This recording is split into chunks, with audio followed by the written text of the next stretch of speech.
Bismillahirrahmanirrahim. Assalamualaikum warahmatullahi wabarakatuh.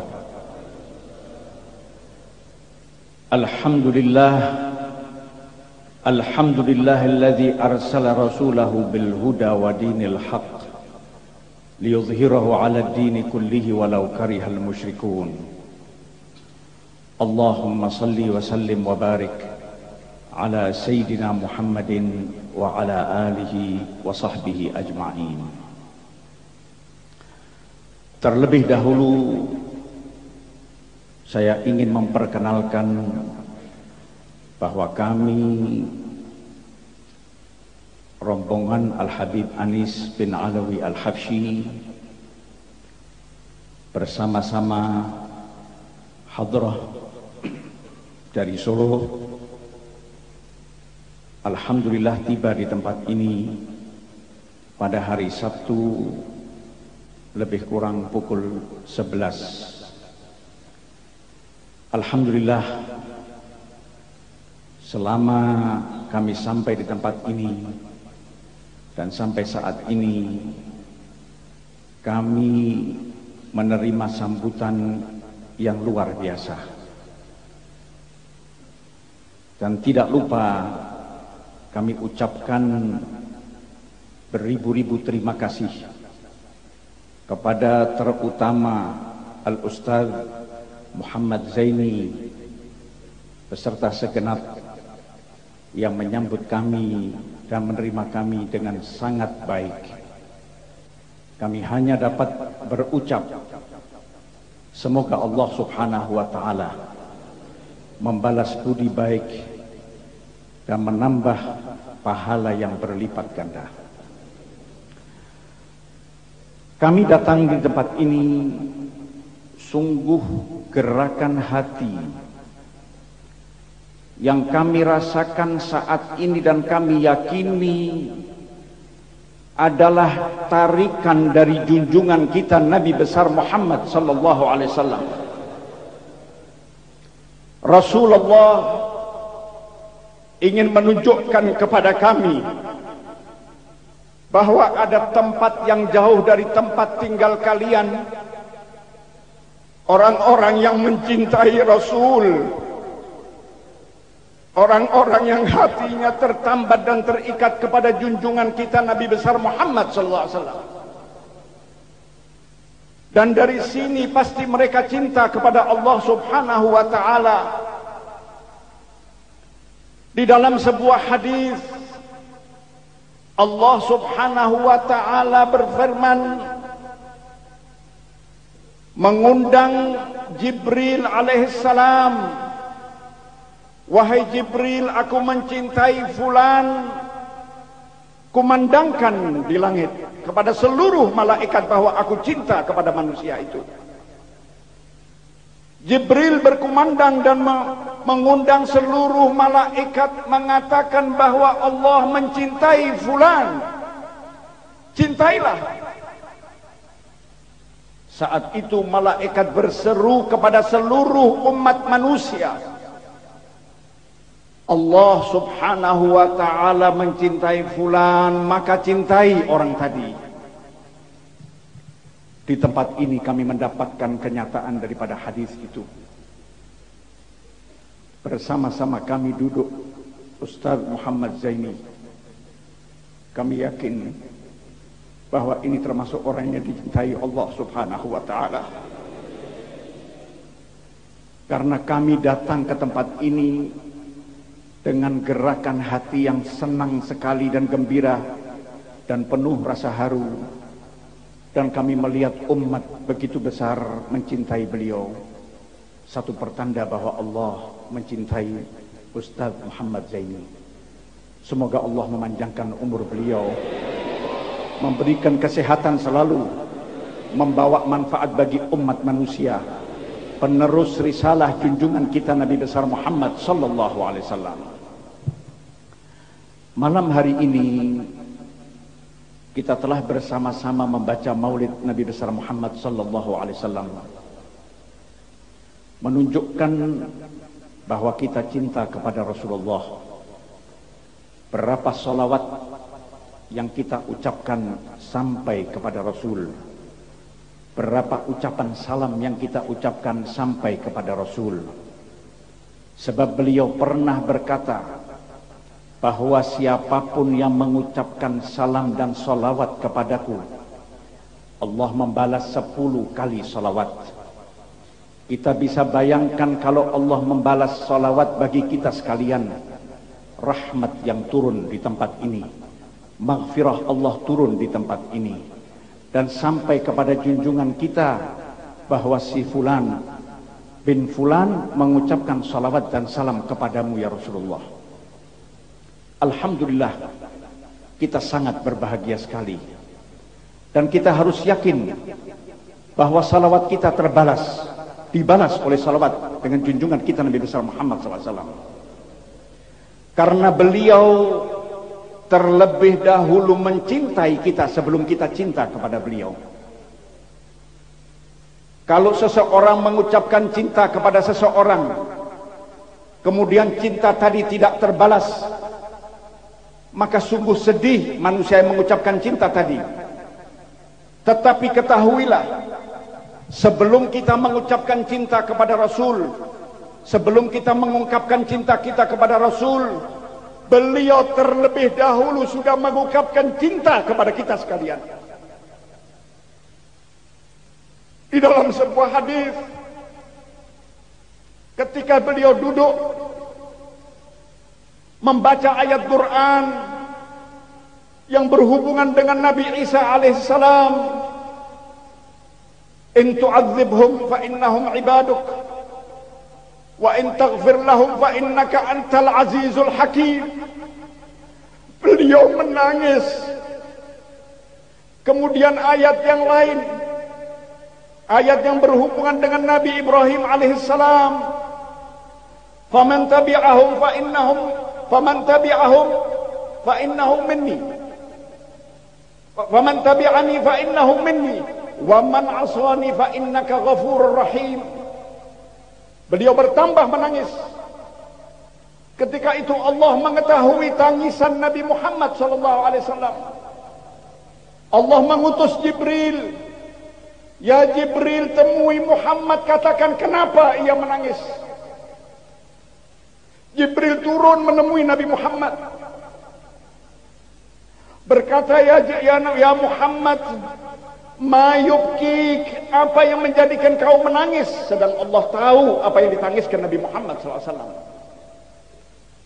Dijawab oleh Nabi Muhammad, ketika aku membaca 2 ayat ini, aku takut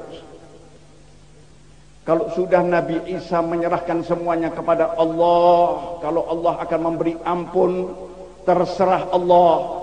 Allah akan mengazab, terserah Allah.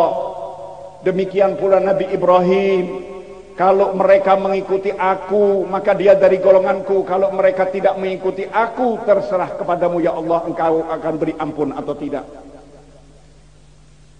Tetapi aku minta janji, kata Nabi Muhammad, bahwa aku tidak mau umatku diazab oleh Allah Subhanahu wa ta'ala. Demikian cinta beliau kepada kita sekalian, sehingga pada saat itu Jibril naik menemui Allah Subhanahu wa ta'ala. Sedang Allah tahu apa yang diucapkan oleh Nabi besar Muhammad sallallahu alaihi wasallam. Seketika itu dijawab oleh Allah, kembalilah engkau wahai Jibril, katakan kepada Muhammad, aku akan ridha apa yang diminta oleh Muhammad sallallahu alaihi wasallam. Alhamdulillah, kita termasuk umatnya, Nabi yang dicintai oleh Allah Subhanahu wa ta'ala. Kalau kita pada saat ini mengungkapkan rasa cinta kita yang sebesar-besarnya, marilah kita ikuti jejak dan jalannya Rasulullah sallallahu alaihi wasallam. Beliau mempunyai 3 sifat yang hendaknya setiap muslim mengamalkan dan menerapkan di dalam kehidupan sehari-hari. Di dalam ayat Al-Quran, Allah Subhanahu wa ta'ala berfirman, Laqad ja'akum rasulun min anfusikum azizun 'alaihi ma 'anittum harisun 'alaikum bil mu'minina raufur rahim. Telah datang kepadamu seorang rasul dari golongan kamu sendiri, azizun 'alaihi ma 'anittum, penderitaanmu menjadi penderitaannya, harisun 'alaikum, dia menjaga kamu agar kamu tetap beriman kepada Allah Subhanahu wa taala. Bil mu'minin raufur rahim, terhadap orang-orang yang beriman beliau kasih dan sayang. Kita melihat 3 sifat Rasulullah sallallahu alaihi wasallam. Hendaknya 3 sifat ini benar-benar berada di dalam dada setiap muslim. Kita harus melihat penderitaan saudara kita seperti penderitaan diri kita. Kalau kita belum menanamkan rasa bahwa apabila seorang muslim menderita, kita tidak merasakan penderitaan itu, belum sempurna iman kita. La yu'minu ahadukum hatta yuhibba li akhihi ma yuhibbu li nafsihi. Tidak sempurna iman seseorang sampai ia cinta kepada saudaranya seagama sebagaimana ia cinta kepada diri mereka sendiri. Kita harus tahu, kita harus membuka telinga, kita harus membuka mata kita, melihat jangan sampai ada seorang mukmin menderita sedang kita tidak tahu. Kita harus menolong, mengangkat orang tadi, menyelamatkan orang tadi dari penderitaan. Baru ini dinamakan pengikut yang benar dari junjungan kita Nabi besar Muhammad SAW. Kemudian yang kedua, sifat haris. Kalau kita mau berhati-hati, kalau Rasulullah menjaga jangan sampai kita keluar dari apa yang digariskan oleh Allah dan Rasulnya, maka kita wajib menjaga diri kita. Pertama, jangan sampai kita keluar dari garisnya Allah dan garisnya Rasulullah SAW. Kemudian tanggung jawab yang kedua kepada siapa? Tanggung jawab yang kedua kepada keluarga kita. Kalau kita baik, keluarga kita tidak baik, maka tetap menjadi tanggung jawab kita. Dan nanti pada hari kebangkitan, mereka akan menuntut kita bahwasanya aku tidak diajarkan menuntut agama dengan baik, aku tidak diarahkan kepada jalan yang baik. Ini tetap menjadi tanggung jawab kita bersama. Terhadap keluarga ini yang paling penting, harus kita jaga benar-benar. Jangan sampai keluarga kita tenggelam di zaman yang sekarang ini sangat mengkhawatirkan akidah Islamiyah. Dari segala penjuru akidah Islamiyah akan dirongrong oleh orang-orang yang tidak menyukai Islam. Dari manapun mereka merongrong, mereka tidak akan merongrong dengan fisik, tetapi mereka merongrong dengan memasukkan hal-hal yang merusak akidah Islamiyah. Alhamdulillah, di kota yang bersih, kota yang penuh dengan dengungan Allah, suara Allah Subhanahu wa taala, kota yang berisi dengan dengungan kecintaan dengan junjungan kita Nabi besar Muhammad SAW. Di tempat ini insya Allah aman, tidak ada gangguan yang merusak akidah Islamiyah. Tetapi harus kita lihat bahwa di tempat di luar tempat ini banyak orang-orang yang sudah memasukkan dan akan merusak remaja Islam. Remaja Islam akan dirusak, baik itu remaja putra dan putri, dirusak akidah mereka agar mereka rusak. Sehingga sekarang kita melihat bagaimana banyak orang-orang yang memudah anak-anak remaja minum minuman keras, minum ekstasi. Pemerintah berteriak bagaimana mengatasi. Tidak ada jalan lain kembali bahwa akidah Islamiyah harus dikuatkan. Kalau akidah Islamiyah kuat, insya Allah apapun yang akan kita hadapi mudah kita enyahkan dan kita buang jauh-jauh. Harus kita ketahui kalau Rasulullah haris, Rasulullah menjaga jangan sampai iman umatnya goyah. Maka di negara yang kita cintai ini, yang terbanyak umat Islamnya, di dunia yang terbanyak umat Islam di Indonesia, maka mata orang-orang di luar Islam berusaha akan merongrong akidah Islamiyah. Wajib bagi setiap muslim haris menjaga bangsa, menjaga rakyat, menjaga umat Islam, jangan sampai akidahnya rusak. Kalau akidah dan remaja umat Islam Indonesia rusak, kita bisa bayangkan hancur bangsa ini. Sebab yang terbanyak 90% adalah umat Islam. Ini yang dicari oleh orang-orang di luar Islam. Sifat yang ketiga, bil mu'minina raufur rahim. Kasih sayang terhadap sesama umat, sesama orang-orang yang beriman. Ini penting sekali harus kita terapkan. Kita harus merasakan kepedihan. Kita harus merasakan apa yang dirasakan oleh sesama orang yang beriman. Kita harus lebih dahulu menanamkan rasa kasih sayang. Jangan ada di antara kita tidak sampai berbicara lebih dari 3 hari karena hal-hal yang kecil.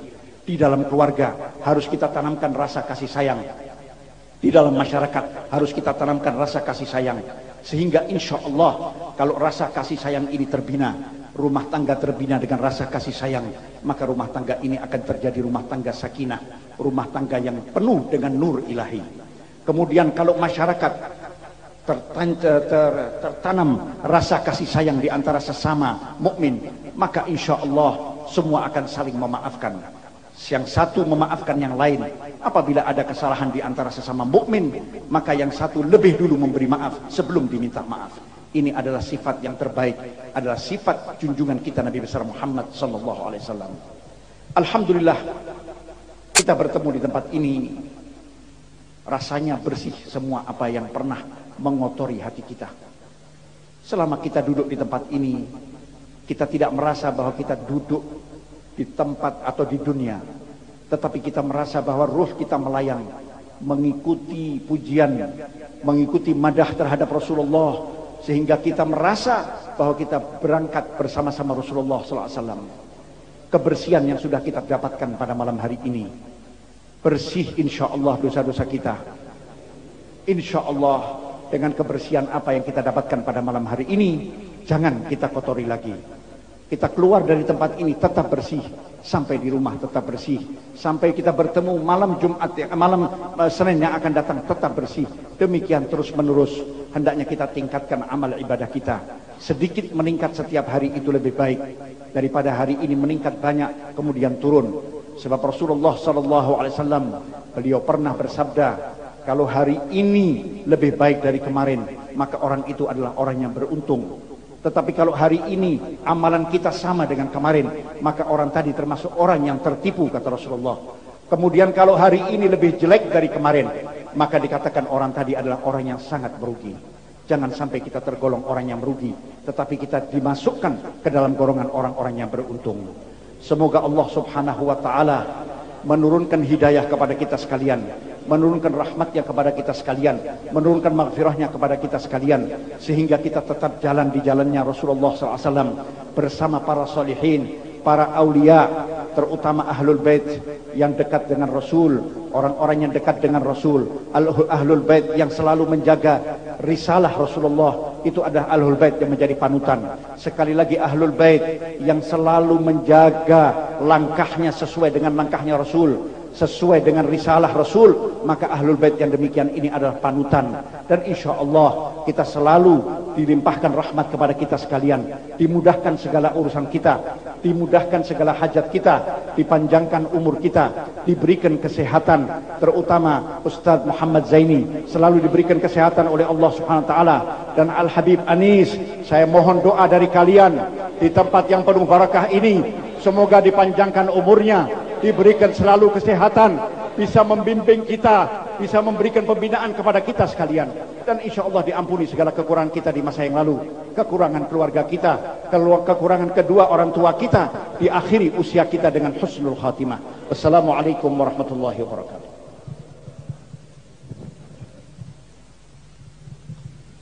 اللهم اهدنا بهداك واجعلنا ممن يسارع في الرضاك ولا تولنا وليا سواك ولا تجعلنا يا الله يا الله يا الله لا تجعلنا ممن خالف أمرك وعصاك وحسبنا الله ونعم الوكيل ولا حول ولا قوة إلا بالله العلي العظيم. صلى الله على خير خلقه سيدنا محمد وعلى آله وصحبه وسلم والحمد لله رب العالمين.